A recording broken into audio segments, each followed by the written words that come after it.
আসসালামু আলাইকুম। আমি আজকে যে রেসিপিটা শেয়ার করব সেটা পটল ভাজি।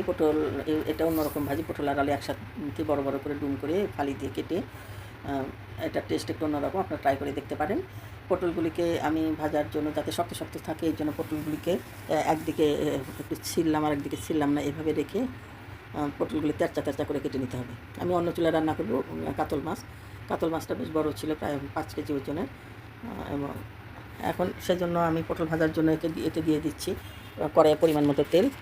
এখন ওই তেরচা করে কাটা আর বড় বড় করে আলু কাটাগুলিকে একসাথে দিয়ে এর মধ্যে দিয়ে দিলাম ধনের গুঁড়া, হলুদের গুঁড়া, তারপর হলো জিরার গুঁড়া, সামান্য পরিমাণ মরিচ, পরিমাণ মতো লবণ দিয়ে এটাকে ভালোভাবে ভেজে নিতে হবে। আমি বারবার চুলা পাল্টানোর কারণ হলো যে এই পাশে আমার ক্যামেরাটা থাকার ফলে দেখতে সুবিধা হয় এবং দেখতে ভালো লাগে। এছাড়া একটু হিটের কম বেশির ব্যাপার আছে। আমি পটলগুলিকে যতক্ষণ পর্যন্ত না ভাজা আসবে, হালকা হালকা সিদ্ধ না হবে ততক্ষণ পর্যন্ত ভাজতে থাকবো।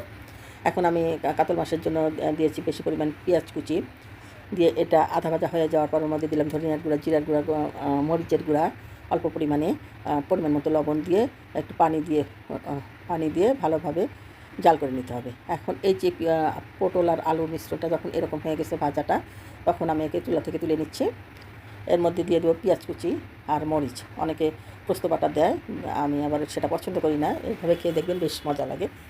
তো এটাকে ভালোভাবে ভেজে নিব। ভেজে নেওয়ার পর এর মধ্যে দিয়ে দেবো অল্প পরিমাণে পানি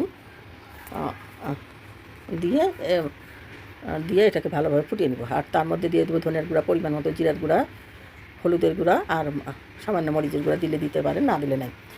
দিয়ে এটা যখন ভালোভাবে ফুটে উঠবে তখন এই যে ভেজে রাখা পটল আর আলুগুলিকে দিয়ে দিব এবং ভালোভাবে কষিয়ে কষিয়ে এটা উপরে তেল আসা অবধি এটা কষিয়ে নিতে হবে। এখন আমি আগে থেকে রেখে দিয়েছি হলুদ, মরিচ, ধনের গুঁড়া, জিরার গুঁড়া দিয়ে মাছ ভালোভাবে মাখিয়ে রাখছিলাম, সেগুলি এর মধ্যে দিয়ে দিচ্ছি যখন পানিটা হয়ে আসছে। তো আরেকটা কথা বলি, মানুষের মন খুব নরম, ঠিক কাদা মাটির মতো, খুব অল্প কথাতেই আঘাত পায়, আবার অল্প ভালোবাসা বুঝতে পারলেই আনন্দে ভরে ওঠে মন। তাই তো এমন কিছু করা উচিত নয় যাতে মানুষের মনে কষ্ট পায় বা অনুতাপ থেকে যায়। মানুষের জীবন ক্ষণস্থায়ী, কখন কে মারা যাবে আমরা সেটা বলতে পারি না। তো মানুষ নামে নয়, গুণেই তার পরিচয়, এটাই হলো মূল কথা। তাই এমন মানুষ হন যার কথা মনে হলে মন থেকে দোয়া আসে এবং তার কথা মনে হলে মুখে হাসি ফুটে ওঠে। এই যে হয়ে গেল আমার রান্না। সবাই ভালো থাকবেন। আল্লাহ হাফেজ।